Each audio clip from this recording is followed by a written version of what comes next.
हे hi all right. तो आप लोगों को पता ही होगा जो बिहार यूजीएसी का काउंसलिंग स्टार्ट होने वाला है उसका क्या इंपॉर्टेंट डेट है उसके रिगार्डिंग मैंने एक वीडियो बना दिया है। उस वीडियो का लिंक जो है आपको डिस्क्रिप्शन बॉक्स में मिल जाएगा या आप हमारे आई बटन पे भी देख सकते हैं।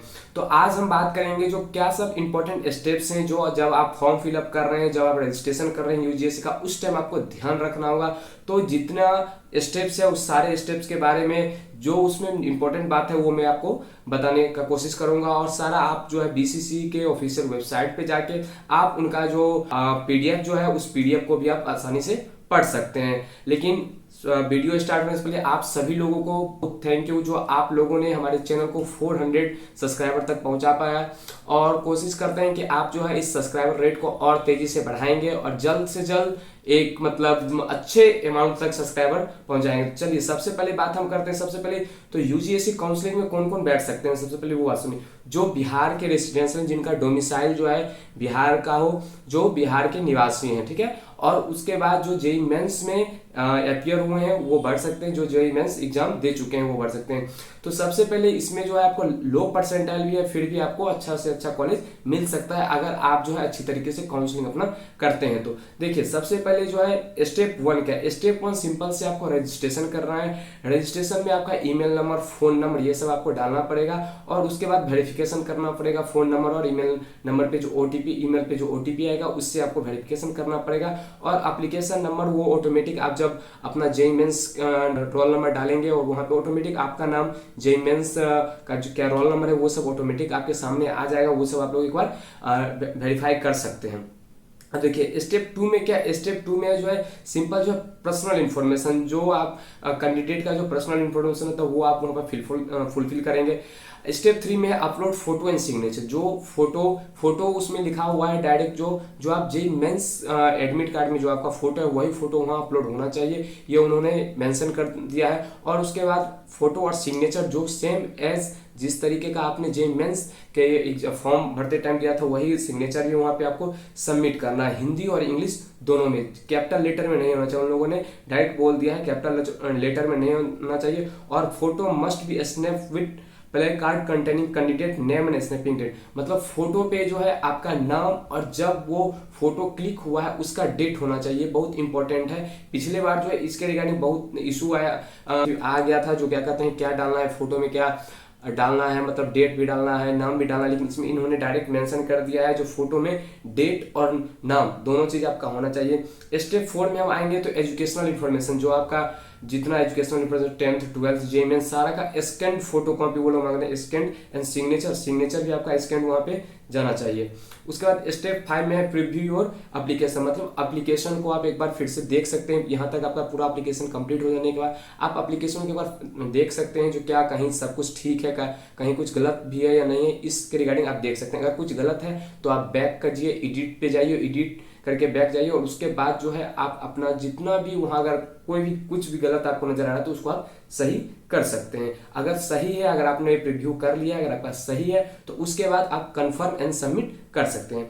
अब आएंगे स्टेप 6। स्टेप 6 जो है वो पेमेंट ऑफ काउंसलिंग फी है। कितना काउंसलिंग फी आपका लग रहा है उसके बारे में बताएंगे, लेकिन स्टेप 6 में जो है सिंपली से आपको जो है काउंसलिंग फी पेड करना है, ठीक है। अब काउंसलिंग फी रिफंडेबल नहीं है, ये बात आप लोग जान लीजिए। काउंसलिंग फी रिफंडेबल नहीं, यहीं का नहीं कहीं भी अगर आप काउंसलिंग फी दे रहे हैं तो वहाँ पे जहाँ तक मेरा नॉलेज है कहीं भी मतलब काउंसलिंग फी तो रिफंडेबल नहीं होता है, तो इसमें भी काउंसलिंग फी रिफंडेबल नहीं है। आप देखिए पेमेंट जो आपको करना है वो ऑनलाइन पेमेंट करना है, जैसे debit card, net banking, UPI, इस सब के थ्रू आप ऑनलाइन पेमेंट कर सकते हैं। काउंसलिंग फी कितना, देखिए यहाँ लिखा हुआ है counselling fee to be paid through above mode is RS मतलब ₹1200 only for unreserve EWS BC EBC and 600 रुपया है जो, और जो SC ST DQ PWD candidate है वो। अब देखिए स्टेप 6 तक होने के बाद स्टेप 7 में आपके पास जो एक है download part A and B, hard copy एक होगा पार्ट ए और बी, उसको आपको डाउनलोड करके रख लेना है। बहुत लोगों को जानकारी नहीं रहता है, जब वहाँ नीचे में जब आपका काउंसलिंग होता है, जब आपको वेरिफिकेशन के लिए बोला जाता है जो फॉर्म का पार्ट ए और बी देने के लिए, तो बहुत लोगों को पता ही नहीं होता है जो पार्ट ए और पार्ट बी क्या है। तो पार्ट ए और पार्ट बी है जब आप अपना जो है रजिस्ट्रेशन, काउंसलिंग का रजिस्ट्रेशन आप जब पूरा कंप्लीट कर देते हैं तो फॉर्म एक आता है पार्ट ए पार्ट बी, उसमें जो है यूजीएसी आईडी आपका रहेगा और आपका जितना भी इंफॉर्मेशन आपने फुलफिल किया वो सारा वहाँ पे रहेगा, उसको आप लोग बिल्कुल रखेंगे। वो आपका जब फिजिकल वेरिफिकेशन होता है काउंसलिंग के टाइम, तो उस टाइम आपके लिए बहुत जरूरी होता है। उसके बाद देखिए क्या सब डॉक्यूमेंट रिक्वायर्ड होंगे। मेनली ये डॉक्यूमेंट जो रिक्वायर्ड होंगे इस पे जो है सबसे पहले देखिए यहाँ पे डायरेक्ट उन लोगों ने मेंशन कर दिया है, जो डॉक्यूमेंट जो काउंसलिंग जो स्टार्ट होगा वो तब होगा जब department of science and technology के पास जो है जेईई मेंस का सारा डाटा आ जाएगा, उसके बाद ही वो लोग इसके काउंसलिंग स्टार्ट करेंगे, ठीक है।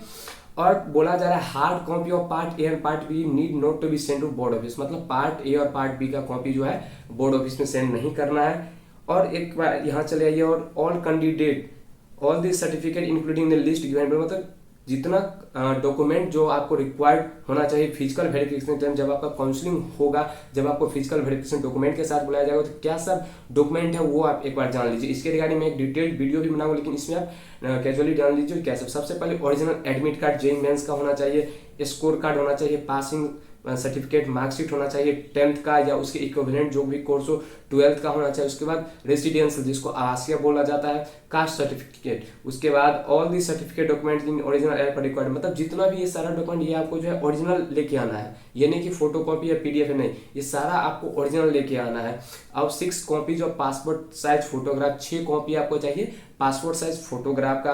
उसके बाद which was posted on admit card, मैंने आपको पहले भी बताया है, जो एडमिट कार्ड पे जो आप फोटो डाल रहे हैं वह जेईई मेंस के एडमिट कार्ड पे जो आप लोगों ने फोटो जो डाला है वही फोटो आपके यूजीएसी जब आप काउंसलिंग का ये रजिस्ट्रेशन कीजिएगा तो उस टाइम भी होना चाहिए, और फिजिकल वेरिफिकेशन में भी जब आइएगा तो वो वही फोटो आप लेके आइएगा।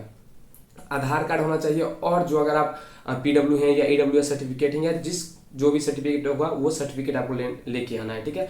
और ऑनलाइन रजिस्ट्रेशन डेट कब से है, तो ऑनलाइन रजिस्ट्रेशन डेट स्टार्ट हो रहा है 5 जून से। उसके बाद क्लोजिंग डेट कब है, तो 30 जून का क्लोजिंग डेट है। लास्ट डेट कब है पेमेंट का, तो लास्ट डेट जो है 1 जुलाई है।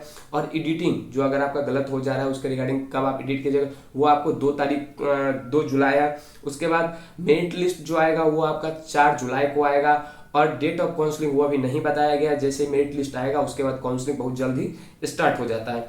और उसके बाद सबसे नीचे में आएगा, यहाँ लिखा होता है seat allotted will be done online, मतलब सीट जो अलॉट होगा जिस कॉलेज में आपका अलॉट होगा वो आपका ऑनलाइन होगा।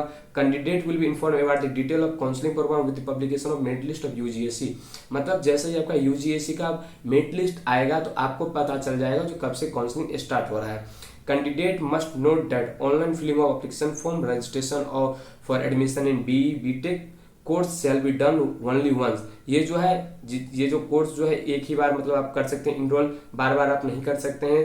उसके बाद लास्ट में है BCC board controller examination reserve the right to admit rectify any of the condition of prospectus of use, मतलब किसी भी प्रकार का अगर प्रोस्पेक्टस में उनको चेंज करना पड़ेगा, जो बीसीसी के जो ऑफिशियल वेबसाइट है जो उसके कंट्रोलर है वो कर सकते हैं। मेनली यही सब था। अब देखिए इसमें जितना टोटल स्टेप है ये सारा स्टेप आप ध्यान रखिएगा, और एक बार जो है आप खुद से, मैं आपको एक बार और नोट डाउन करवा दूं, जो खुद से जो है पीडीएफ को जो है बीसीसी के ऑफिशियल वेबसाइट पे जाके पीडीएफ डाउनलोड करके उसको पढ़ लीजिएगा, और हो सकेगा तो मैं इस पीडीएफ का लिंक जो है डिस्क्रिप्शन बॉक्स में डाल दूंगा, तो आप जो है डिस्क्रिप्शन बॉक्स में जाके भी कर सकते हैं। तो ये जितना है ये यूजीएसी काउंसलिंग जो है under graduate engineering admission counselling, मतलब इंजीनियरिंग के जितने भी एक जो लोग जेईई मेंस का एग्जाम दिए हैं उनका एडमिशन होगा बिहार के कॉलेजों में जो बिहार के रेसिडेंशियल है, मतलब बिहार के रहने वाले हैं, बिहार के डोमेसाइल। इस वीडियो में इतना ही। अगर आप लोगों को किसी भी प्रकार का कोई डाउट है तो आप हमें पूछ सकते हैं, आप हमें कमेंट बॉक्स में कमेंट भी कर सकते हैं, या इंस्टाग्राम का आईडी आपको शो हो रहा होगा, या लिंक में भी इंस्टाग्राम डिस्क्रिप्शन में लिंक दे दूंगा इंस्टाग्राम का, आप वहाँ भी हमें मैसेज कर सकते हैं। और सारे लगभग बहुत सारे कॉलेजों का मैंने कॉलेज रिव्यू किया है, वहाँ जो अभी स्टूडेंट पढ़ रहे हैं उनसे इन्फॉर्मेशन लेके सारे कॉलेजों का रिव्यू है, तो आप उस रिव्यू को जाके एक बार चेकआउट कर सकते हैं। और जिस कॉलेज का रिव्यू नहीं है कोशिश करूंगा बहुत जल्द उस सारे कॉलेजों का रिव्यू जो है हमारे चैनल पे अपलोड हो जाएगा। Thank you for watching.